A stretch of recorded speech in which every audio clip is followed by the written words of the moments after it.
Right. Rod, would you like to take this on? Yeah, sure.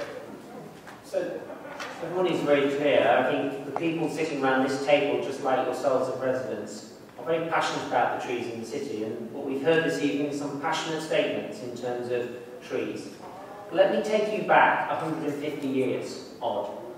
And if you look at Victoria Avenue, there were no trees on Victoria Avenue. Someone had the foresight to plant that avenue of chestnuts. They weren't natural trees. That was actually a decision taken by those people at that point in time.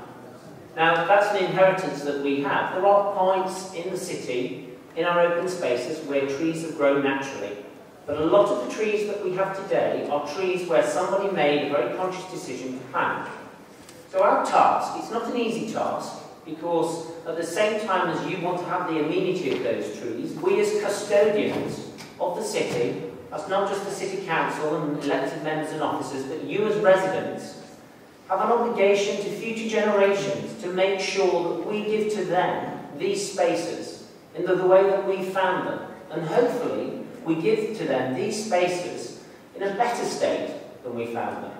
So I recognise that you're very passionate about this, and I welcome that actually, because I welcome the engagement, and I recognise it's a very difficult decision that my colleagues and I will have to take this evening in terms of some of these areas that we're proposing. But I want to make it very clear that we're as passionate about the preservation and an enhancement of the environment in all the green spaces around the city, not just in these two important green open spaces, as you are.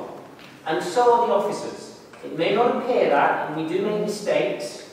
I'll admit that to get to this point has not been an easy process. But you need to recognise that we're on your side. We're on your side to preserve the open space and enhance it. It's not about us and you. I